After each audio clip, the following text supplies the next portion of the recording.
From the North Country's news station, 7 News Tonight starts now.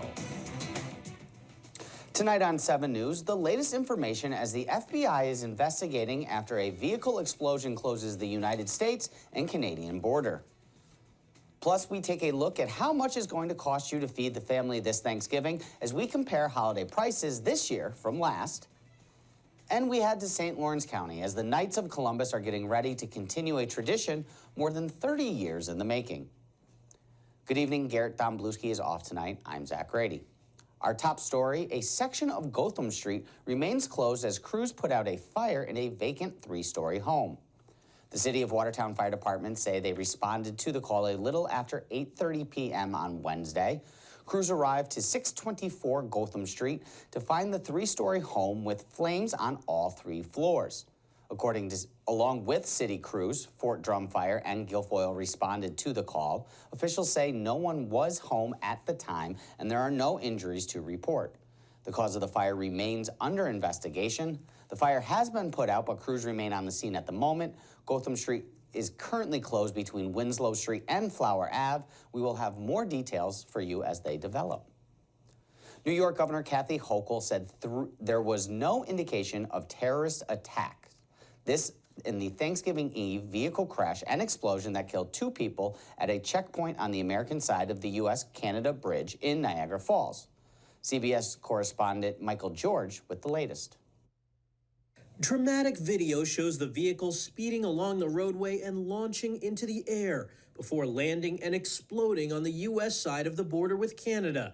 Authorities say the 2 people inside the car died in the incident that took place on the busiest travel day of the year. At this time, there is no indication of a terrorist attack, but I state the caveat that the investigation is ongoing. A preliminary federal law enforcement assessment obtained by CBS News says the vehicle hit a curb or embankment, crashed through a fence, and landed in a secondary inspection area, then caught fire and exploded. The incident, the day before Thanksgiving, initially raised security concerns on both sides of the border. The world is watching to find out what happened here. And again, at a time when there's such high anxiety, stress levels are already high, and we've been on heightened alert since October 7th. Disclosing few details, New York Governor Kathy Hochul said the driver was from Western New York. And then it looked like he hit the fence, and this fire started, and then all of a sudden he went up in the air, and then it was a ball of fire like 30, 40 feet high. I've never seen anything like it. A Border Patrol officer was injured, but officials say he was largely protected by a security booth. The Rainbow Bridge will remain closed for now as law enforcement continues to investigate. Michael George, CBS News, New York. Meanwhile, the St. Regis Mohawk tribe is also out with a statement on Wednesday. Extra precautions are being taken at the border at all crossings, including the Messina and Cornwall port of entries. The statement continues on saying extra precautions will include vehicle searches and that heavier delays should be expected for those traveling into the southern border of Akwesasne. We'll head over now to the Weather Center and we'll check in with John Kubis, get a look at what our forecast looks like going into Thanksgiving. Hey, Zach. Not too much going on, as a matter of fact. Watching some colder air poised to move on down tomorrow night and also for Friday as well. But basically kind of a quiet weather pattern, a whole lot of clouds outside right now, keeping it potentially a bit foggy out there. Maybe some patchy drizzle tonight and tomorrow morning anyways. I am watching next week, however. Some colder air working on down from Canada could give us a little bit of lake effect snow, but that's still a couple of days out. All right, let's check the maps. First weather, of course, brought to you by Doors Plus and Adams Center. All quiet now, but notice up to our north and west.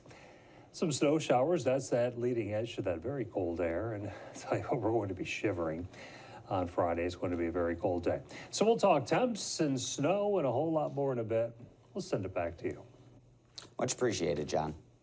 Thanksgiving is now just a few hours, no, just a few moments away, and those out Wednesday doing some last-minute shopping say they're noticing that their Turkey Day bill was a bit bigger than last year.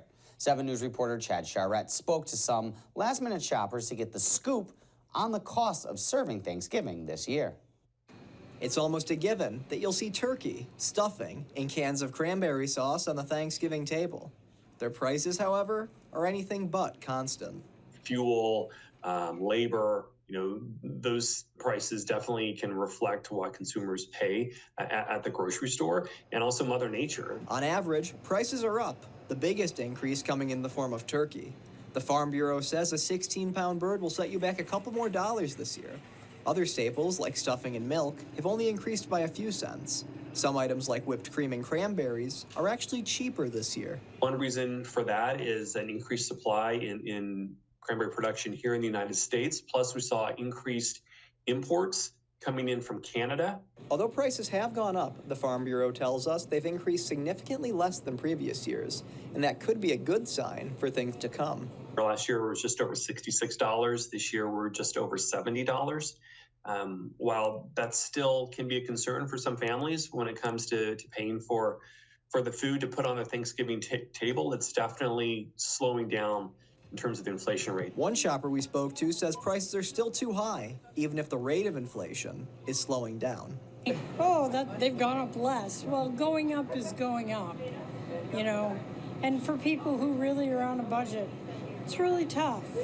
Others say they've been able to mostly offset the increased costs through the strategic use of coupons and sales. I've just been watching that and grabbing some things as we've gone along, and this last minute run was just very small items, so. Looking forward to next year, the Farm Bureau says it's too early to predict costs, but it hopes to see inflation continue to shrink.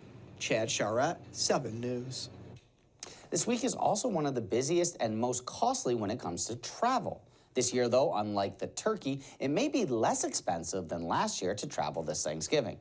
7 News reporter Sandy Torres has the updated numbers and talked to those hitting the road for the holiday.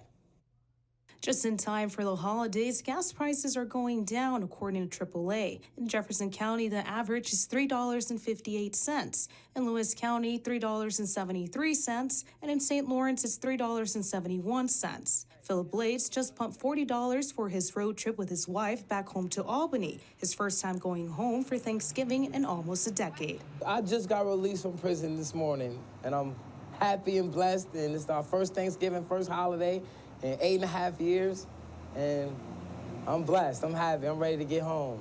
His wife Sharina says these gas prices came in handy as she drove up from Albany. New York State's average price per gallon is $3.60. Last year it was $3.86. With the inflation of the road and the price of food and just the price of living alone, to be able to, afford to be able to pick him up and spend $40 and get home to our family is amazing in this world today. AAA says you're pumping 25 to 30 cents cheaper than you were last year during the holidays in 2022.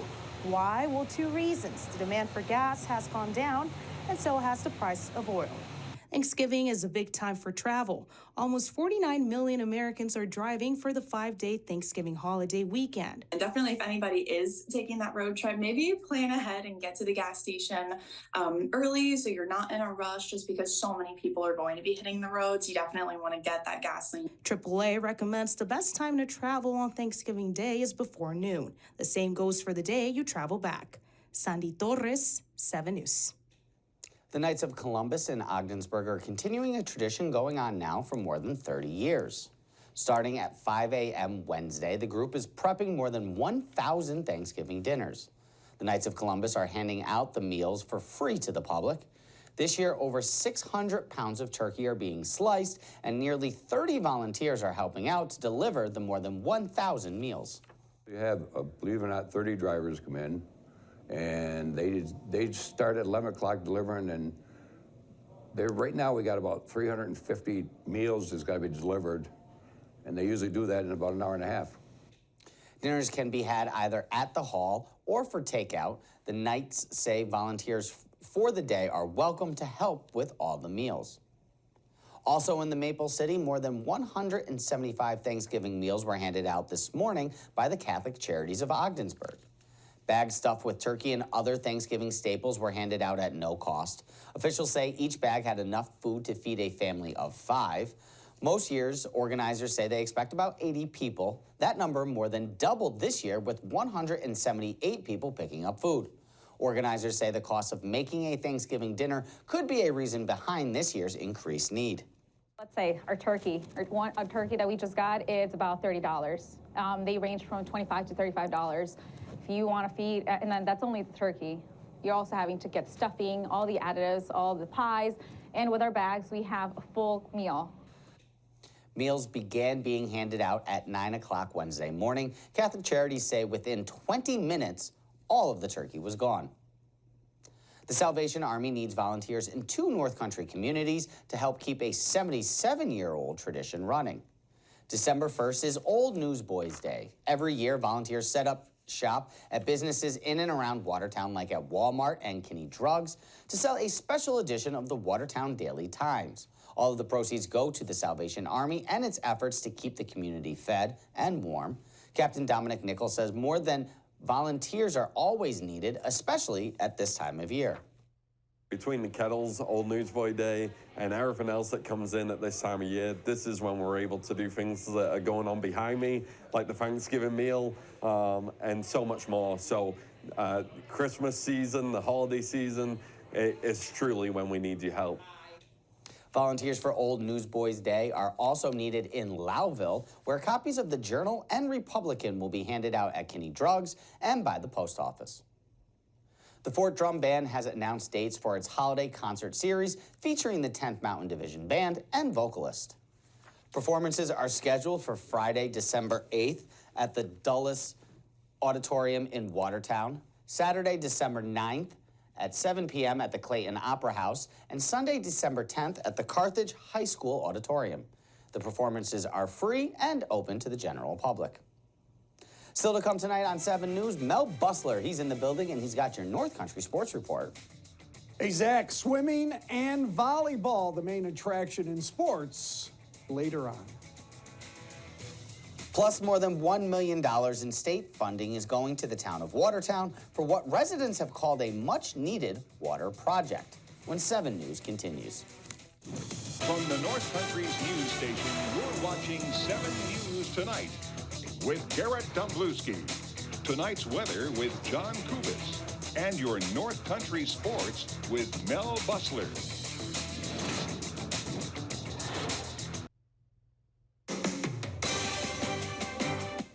Your winning Wednesday lotto numbers: the evening daily, 519, and the win for 2995.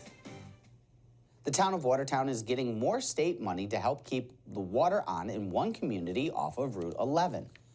The town is getting $1.25 million for a project to extend town water lines into Northland Estates. The total cost of the project is expected to be around $10 million to complete the work. Residents of the trailer park have dealt with water main breaks in the past, including one in January 2022, which left some residents without water for more than a week. The town already had $5 million in state funding set aside for the project, awarded last November. Town Supervisor Joel Bartlett says that they are still looking for more funding. And we have some additional funding applications in for grants, and hopefully we'll be able to bring the cost of the project down to the users. Bartlett says the project is still in the final design phase. Construction is expected to start in the second half of 2024. Town of Potsdam officials are debating whether to go ahead with a collection of water and sewer projects. This comes as town officials and engineering experts say that possible estimates for both projects would be way above the town budget. Deputy Town Supervisor Marty Miller, who will become the new supervisor in January, says if either project becomes too expensive to pursue, property owners would be at risk of paying the $700,000 that the town has already invested into both projects. This project needs to be affordable for the people. Of course. You know what I mean? What's the sense of putting it out there? I mean, we could put it out there, but the people can't. They need to be able to afford the yearly, pay on it. So it does nobody any good if it's not affordable. If both projects are to be canceled, Miller says that property owners along State Route 56 in the town of Potsdam may have to pay the town $87 for 37 years. Miller says that the possible estimates for both projects may be ready by next spring or early next summer. John Kubis is back after the break in the Weather Center with your full forecast. Now, tonight's weather. Bit cloudy outside. kind of humid out there as well. A lot of moisture in the air, some patchy fog, and also a little bit of light drizzle as well. All right, there you see it on the map, satellite and Doppler radar. Keeping it cloudy. That'll be the case tonight. Keeping the clouds in here tomorrow as well. And there's a big cool down heading our way. All right, as we widen out the view, area of low pressure located off to our north and west. You see some snow associated with that, and there's that cold front extending over Lake Superior and also over Wisconsin and Minnesota as well. Cold air behind this system will really be cooling things off tomorrow night and the end of the work week, or I should say on Friday anyways. Looking very chilly for the time of year. All right, outside right now, rather quiet, cloudy and 39 degrees. Winds from the west-northwest at about 3. Pressure 2980. It's been dropping a bit. That makes sense as that low pressure heads our way. Futurecast is showing us overnight tonight, keeping it cloudy. Maybe a sprinkle or a flurry here or there. Tomorrow morning around 7 or so, there might be 1 or 2 breaks in the overcast. A little bit of a breeze tomorrow morning as that front approaches. Winds from the south-southwest at about maybe 5, 10, possibly 15 miles per hour. Tomorrow during the day, keeping it cloudy. There might be 1 or 2 rain showers during the afternoon hours as that cold front approaches the area. Your lows overnight right around freezing, a little bit warmer by the lake, 36 in Sackets, clouds, some fog, some patchy drizzle. In Lewis County overnight, your lows right around 30 to 32, clouds, a little bit of fog, maybe some patchy drizzle, maybe some slick spots too on untreated surfaces tomorrow morning. Same can be said in St. Lawrence County, upper 20s to lower 30s, keeping it cloudy, maybe some fog and some patchy drizzle. Tomorrow morning, say around 6, 7, or 8 if you're heading out the door. Keeping it mainly cloudy. Best chance for any precipitation will come in the afternoon, but there's only a slight chance for maybe a shower or 2. So 43 for the high on Thursday, Friday 30, mainly sunny. The sunshine's going to be oh so deceiving considering how cold it's going to be. Mainly sunny on Saturday, highs in the middle to upper 30s. Sunday, the risk of rain and snow late in the day, better chance of rain and snow on Monday and Tuesday and Wednesday. Running that risk for some lake effect. Highs in the low 30s and lows in the lower 20s. Well, have a great Thanksgiving. Coming up next, Mel has sports. Stay tuned. Now your North Country Sports. Time for your Toyota Sports Report. On the Wednesday before Thanksgiving, the Watertown volleyball team hosts a preseason scrimmage in preparation for the start of the season. Last year, the event was canceled because of an early snowstorm. This year, 4 teams taking part. Besides Watertown, Lowville, Beaver River, and General Brown sharing the 2 volleyball courts at Case Jr. For the coaches, a chance to work on their lineups in game situations. This is a great chance. You get the chance for get everybody some court time. You get to see a little bit about how your kids stack up compared to everybody else. Everybody plays a little bit different formations. Some have middles, some play 4-2s, some play back row setters with 6-2s or 5-1s. So this is just a great event every year. Having the Frontier League scrimmage is very helpful. It gives us an idea of who is going to be out there as starters, who is going to be best in different position. It allows me to put different groups of girls together to see who is going to work well together. You learn a lot. I told the girls I don't care what the score says. I don't care anything else. Our goal for today is to learn. For them to learn, me to figure out what lineups and everything work best. So that's the main focus of today. Yes, there's some excellent competition here. The Frontier League has some excellent volleyball.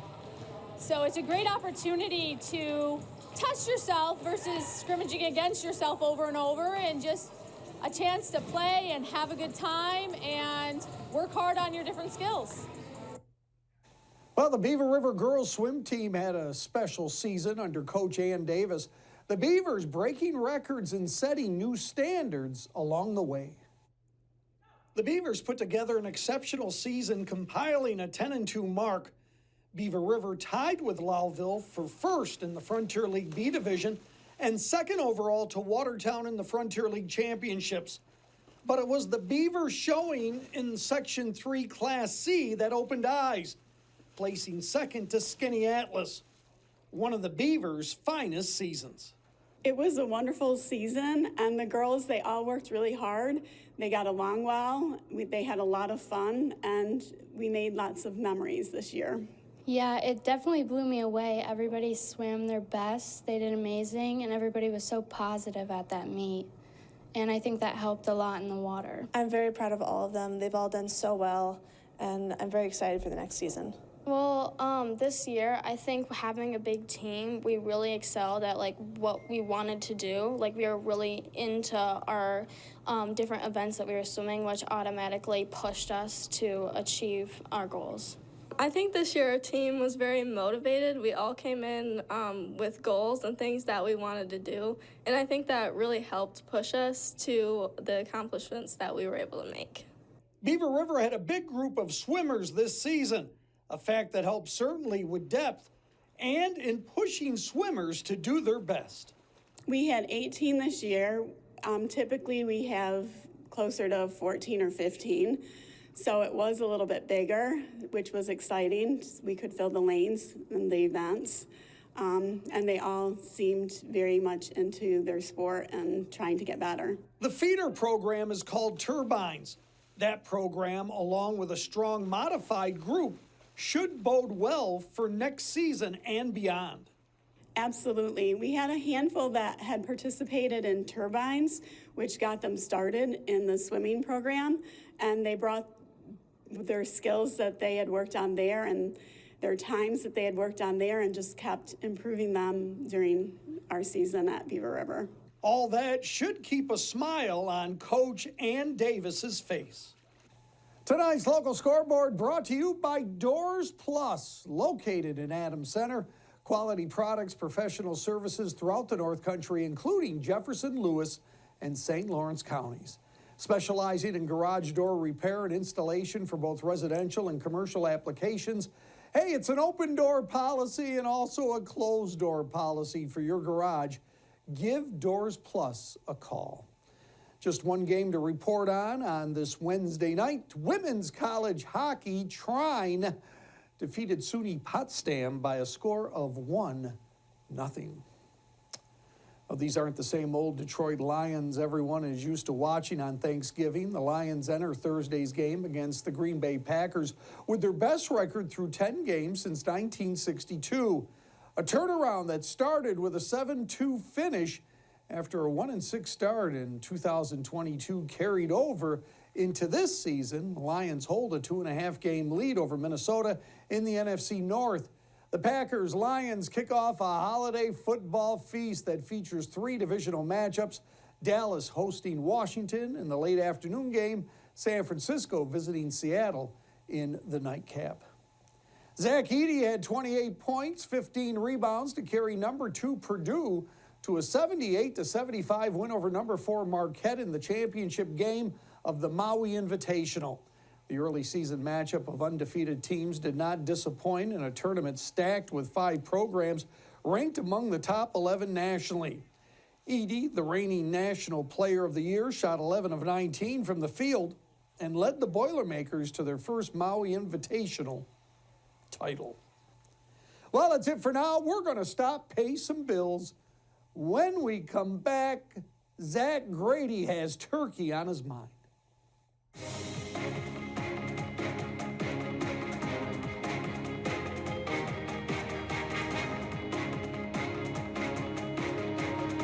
From all of us here at 7 News, let us be the first to wish you a happy Thanksgiving. We are back tomorrow at 10 on Fox and at 11 on CBS.